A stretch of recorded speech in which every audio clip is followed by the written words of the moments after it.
Hello friends, Bharat के ऐतिहासिक और दार्शनिक स्थल दोस्तों, स्थान और वहाँ का जो प्रसिद्ध स्थान है और जगह दोनों हम डिस्कस करेंगे।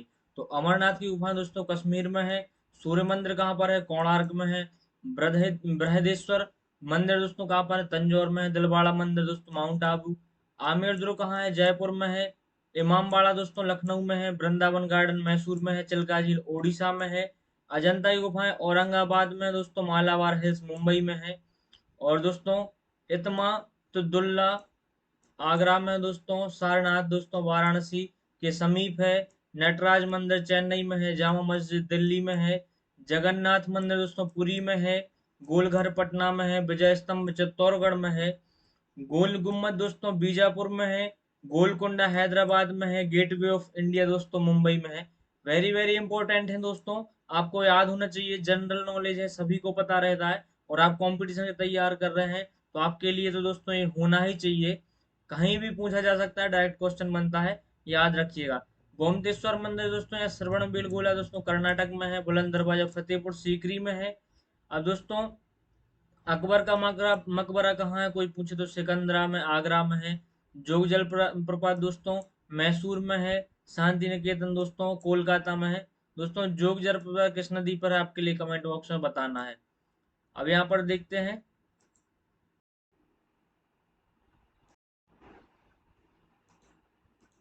सॉरी दोस्तों, रणथंभौर का किला दोस्तों सवाई माधोपुर में है। आगा खां पैलेस पुणे में है। महाकाल मंदिर दोस्तों उज्जैन में है। मीनाक्षी मंदिर मदुरई में है। स्वर्ण मंदिर कहाँ पर है? अमृतसर में। एलोराई गुफाएं औरंगाबाद में है। जल मंदिर पावापुरी में है। कुतुब मीनार दोस्तों दिल्ली में है। एलिफेंट आई गुफाएं दोस्तों मुंबई में है। ताजमहल आगरा में। गेटवे ऑफ इंडिया दिल्ली में है। विश्वनाथ मंदिर वाराणसी में है। सांची का स्तूप भोपाल में है ना दोस्तों। सांची का स्तूप भोपाल में है। रायसेन में है, भोपाल के समीप। रायसेन जिला लगता है दोस्तों। निशांत बाग श्रीनगर में। हवा महल जयपुर में है। जंतर मंतर दोस्तों दिल्ली में है। शेरशाह का मकबरा सासाराम में है। और बेलूर मठ दोस्तों कोलकाता में है। दोस्तों आप देख पा रहे होंगे ऐतिहासिक दोस्तों जो दार्शनिक स्थल है भारत के, हमने सभी डिस्कस किए हैं। आपके लिए नोट भी करना है या फिर आप एक दो बार वीडियो देखेंगे तो आपके लिए याद हो जाएगा।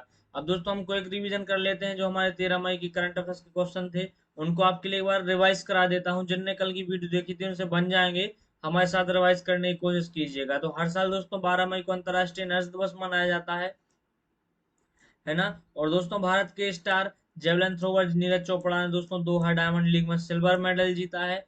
इंग्लैंड के तेज गेंदबाज जेम्स एंडरसन ने दोस्तों अंतर्राष्ट्रीय क्रिकेट से संन्यास लेने की घोषणा की है। पंजाब नेशनल बैंक ने 1 जून 2024 से निष्क्रिय खाते बंद करने की घोषणा की है। दिलीप संघानी को इफ्को के नए अध्यक्ष के रूप में चुना गया है। हाल ही में Reserve Bank of India R Lakshmikant Rao को कार्यकारी अध्यक्ष के रूप में नियुक्त किया गया है। 22वीं एशियाई टीम एशिया कप चैंपियनशिप का आयोजन दोस्तों चीन में किया जाएगा। आप यहाँ पर देख पा रहे हो, हमने दोस्तों बस कुछ ही सेकंडों में रिवीजन कर लिया है। चलिए अब आगे बढ़ते हैं। दोस्तों नमस्कार, मेरा नाम है अनुज दुबे। दोस्तों आज है 14 मई और दोस्तों इसके करंट अफेयर जितने भी क्वेश्चन बनेंगे हम आज इस वीडियो में डिस्कस करेंगे। साथ ही आपके लिए दोस्तों फैक्ट बताऊंगा जो आपके लिए नोट करना है। दोस्तों आपकी परीक्षा के लिहाज से वेरी वेरी जो महत्वपूर्ण रहेंगे उन्हीं को हम डिस्कस करते हैं, आपके लिए पता है। तो दोस्तों बिना देरी किए शुरू करते हैं। देखते हैं आज का हम पहला क्वेश्चन। हाल ही में अंतर्राष्ट्रीय पादप स्वास्थ्य दिवस कब मनाया गया? दोस्तों कब मनाया गया है? ये दोस्तों प्रतिवर्ष 12 मई को मनाया जाता है। विश्व अंतर्राष्ट्रीय पादप स्वास्थ्य दिवस मनाया जाता है। क्यों मनाया जाता है देख लेते हैं। दोस्तों यहाँ पर हम आपके लिए बता दें, ये जो international day of plants health है दोस्तों, ये 12 मई को मनाया जाता है। और दोस्तों संयुक्त राष्ट्र 12 मई को अंतर्राष्ट्रीय पादप स्वास्थ्य दिवस के रूप में नामित किया गया है ताकि वैश्विक जागरूकता बढ़ाई जा सके। पौधों के स्वास्थ्य और रक्षा, भूख को समाप्त करना, गरीबी कम करना, जैव विविधता, पर्यावरण की रक्षा और आर्थिक विकास को बढ़ावा देने में मदद मिल सके, इसलिए इसको डे को मनाया जाता है। याद रखना वेरी वेरी इंपॉर्टेंट है। दोस्तों यहाँ पर मई माह के भी हमें इंपॉर्टेंस डे को रिवाइज कर लेते हैं। तो 1 मई को अंतर्राष्ट्रीय श्रम दिवस मनाया जाता है। दोस्तों 2 मई को विश्व टूना दिवस मनाया जाता है। 3 मई को विश्व प्रेस स्वतंत्रता दिवस मनाई जाती है। दोस्तों इसमें 180 देशों में हमारा देश भारत 159वें नंबर पर रहा है। 4 मई को अंतर्राष्ट्रीय अग्निशमन दिवस या कोयला खनन दिवस मनाया जाता है। 5 मई को विश्व हंसी दिवस या पुर्तगाली दिवस भाषा दिवस मनाया जाता है। 7 मई को विश्व अस्थमा दिवस मनाया जाता है। 8 मई को रेड क्रॉस डे या थैलेसीमिया दिवस मनाया जाता है। 10 मई को अंतर्राष्ट्रीय अर्गनिया दिवस मनाया जाता है। 11 मई को राष्ट्रीय प्रौद्योगिकी दिवस या विश्व प्रवासी पक्षी दिवस मनाया जाता है। और दोस्तों 12 मई को अंतर्राष्ट्रीय नर्स डे मनाया जाता है और पांच दिवस मनाया जाता है। याद रखिएगा, वेरी वेरी इंपॉर्टेंट है। नेक्स्ट क्वेश्चन देखते हैं, मस्तिष्क कैंसर के लिए mRNA टीका कहाँ विकसित किया गया था। दोस्तों आप बोलते हैं करंट अफेयर है, किसमें कहाँ करंट अफेयर से बताओ। करंट अफेयर दोस्तों वही होता है जो आपकी पहले से कॉन्सेप्ट है, जो आपके सब्जेक्ट है उसी में कुछ अपडेट किया गया हो, उसी को तो करंट अफेयर। समसामयिक कुछ भी जो अपडेट आता है वो आपको बताते हैं, तो जो अपडेट आता है वो बताएंगे, तो उससे रिलेटेड भी बताएंगे। तो आपके इसमें कॉन्सेप्ट और आपका स्टैटिक जीके है ना, और आपकी करंट न्यूज सबको रिलेट करके बताते हैं। तो आपके दोस्तों जो दिमाग में छवि बनती है वो एक अलग ही रहती है, अगर आप ये कवर करोगे तो आपका सब कवर हो जाएगा। तो दोस्तों अभी mRNA के टीका विकसित किया गया था दोस्तों फ्लोरिडा विश्वविद्यालय द्वारा किया गया था। इसका right answer option number B हो जाएगा। तो मस्तिष्क कैंसर के लिए mRNA टीका फ्लोरिडा विश्वविद्यालय में विकसित किया गया था। अपने पहले मानव निदान परीक्षण में दोस्तों इसने अत्यधिक आक्रामक मस्तक ट्यूमर ग्लोयोब्लास्टोमा को लक्षित करने के लिए प्रतिरक्षा प्रणाली को तुरंत पुनः प्रोग्राम करने की क्षमता का प्रदर्शन किया, जिससे एक मजबूत प्रतिरक्षा प्रतिक्रिया आरंभ हुई। दोस्तों इस समाचार में अभी क्यों है, मैंने अभी बोला था, अभी जो अपडेट रहता है वही लाता हूँ। तो फ्लोरिडा विश्वविद्यालय ने मस्तिष्क कैंसर के लिए mRNA वैक्सीन विकसित की है, जो शक्तिशाली प्रतिरक्षा प्रतिक्रिया उत्पन्न करती है। तो याद रखना, इमेज में आप देख पा रहे होंगे, ये है फ्लोरिडा यूनिवर्सिटी, तो याद रखिएगा। चलिए आगे बढ़ते, नेक्स्ट क्वेश्चन देखते हैं। संयुक्त राष्ट्र ने फिलिस्तीन की सदस्यता के संबंध में यूएनजीए ने कौन सा प्रस्ताव पारित किया गया है। यूएनजीए का दोस्तों फुल फॉर्म क्या होता है, यूनाइटेड नेशन जनरल असेंबली, है ना। तो आपको याद रखना है, इसका फुल फॉर्म होता है। अभी आपके लिए करंट अफेयर अगर आप पढ़ते होंगे तो आपके लिए बताने की जरूरत नहीं है, कुछ दिन पहले ही बताया था कि अभी जो उसके लिए फिलिस्तीन के लिए सदस्यता के लिए ये दोस्तों एलिजिबल हो गया है। भारत ने भी इसमें वोट की थी, मैंने पूरा बताया था कितनी वोट हुई है, कितने एब्सेंट रहे हैं और कितनों ने विपक्ष में बोला है ना, तो सब बताया था। तो आपके लिए याद रखना है। तो अभी दोस्तों इसने योग्य सदस्यता संकल्प दोस्तों प्रस्ताव पारित किया है। तो इस क्वेश्चन का right answer option number B हो जाएगा, है ना। अब दोस्तों यहाँ पर आपको बता देते हैं, यूएनजीए ने फिलिस्तीन की संयुक्त राष्ट्र सदस्यता के संबंध में एक योग्य सदस्यता प्रस्ताव पारित किया है, जिसमें पूर्ण सदस्यता प्रदान किए बिना सदस्यता के लिए इसकी योग्यता स्वीकार किया गया है। यह प्रस्ताव आगे प्रक्रिया और अनुमोदन के अधीन संयुक्त राष्ट्र में शामिल होने के लिए फिलिस्तीन की पात्रता को मान्यता देता है। और दोस्तों ये समाचार में क्यों रहा है, तो यूएनजीए प्रस्ताव में सुरक्षा परिषद से फिलिस्तीन को संयुक्त राष्ट्र की सदस्यता में शामिल करने पर विचार करने का आग्रह किया है। किसने किया है, राष्ट्रीय सुरक्षा परिषद ने किया है। दोस्तों इसका पूरा एक स्ट्रक्चर है यूएनए के। और दोस्तों इसके द्वितीय विश्व युद्ध के बाद इसकी स्थापना की गई थी। इसमें दोस्तों 193 सदस्य हैं, यहाँ पर दिखा देते हैं दोस्तों। महासभा, इसका दोस्तों मुख्यालय कहाँ है, तो इसका दोस्तों न्यूयॉर्क संयुक्त राज्य अमेरिका में। सदस्य दोस्तों 193 देश हैं दोस्तों। और इसकी आधिकारिक भाषा चीनी, अंग्रेजी, रूसी, सॉरी फ्रांसी और दोस्तों स्पेनी और अरबी है। अध्यक्ष दोस्तों इसके वर्तमान में कौन है, अब्दुल्ला शाह है। और स्थापना दोस्तों 1945 में द्वितीय विश्व युद्ध के बाद की गई थी। अब संयुक्त राष्ट्र महासभा संयुक्त राष्ट्र से जो है उसके 6 अंगों में से दोस्तों एक है, और यही केवल सर्वांगीण संस्था है। तो याद रखना इसके 6 अंग होते हैं। इसका पूरा स्ट्रक्चर अलग से आपके लिए वीडियो बना दूंगा, तो वहां आप कंप्लीट कर सकते हैं। देखते हैं नेक्स्ट क्वेश्चन। महान बानरों में ओरंगुटान की दोस्तों अनोखी विशेषता क्या है। तो ओरंगुटान की अनोखी दोस्तों विशेषता क्या है कि वे अफ्रीका के बाहर पाए जाने वाले एकमात्र बानर हैं। दोस्तों ये इतने डिफिकल्ट क्वेश्चन होते हैं, आपके लिए ऐसा लगेगा जब तक आप इसे डिटेल में नहीं पढ़ोगे आप क्वेश्चन का आंसर नहीं कर पाओगे। अब देखो इसके जो ऑप्शन है आपके लिए बहुत ही कंफ्यूज करने वाले हैं, तो याद से देखना। Option number B C right answer हो जाएगा, अफ्रीका के बाहर पाए जाते हैं।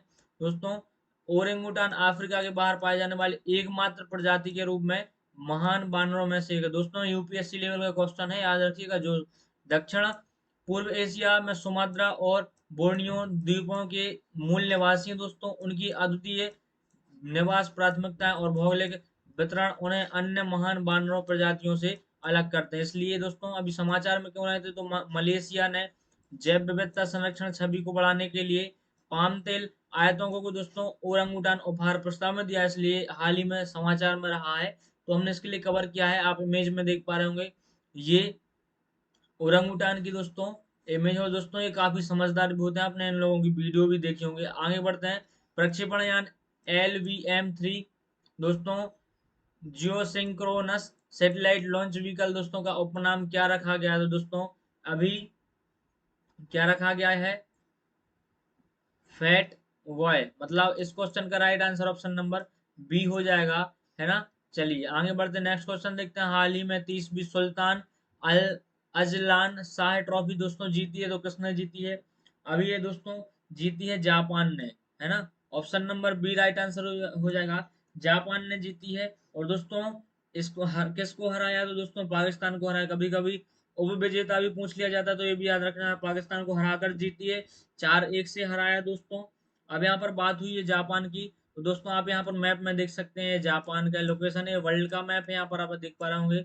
और ये यहाँ पर जापान है, यहाँ पर ये नॉर्थ कोरिया है, साउथ कोरिया है ना। और यहाँ पर ये पूरा जापान बसा हुआ है, आप पूरा देख पा रहे होंगे। अब यहाँ पर जापान की बात हुई तो दोस्तों यहाँ की राजधानी क्या है? क्या यहाँ की कैपिटल है टोक्यो। यहाँ के दोस्तों वर्तमान में प्राइम मिनिस्टर कौन है? फ्यूमियो किशिदा है। यहाँ की दोस्तों करेंसी येन है। तो दोस्तों आपके लिए इतना याद रखना है, कोई पूछे आपसे, अगर जैसे भौगोलिक में देखा जाए तो आपसे पूछे अगर जापान कितने द्वीपों पर बसा है, तो इसके दोस्तों मुख्य 4 द्वीप हैं। 4 द्वीप कौन कौन से हैं? तो होkkaido है, होन्शु है, शिगिको है और क्यूशू है। तो आपके लिए ये भी याद रखना है। चलिए आगे बढ़ते हैं।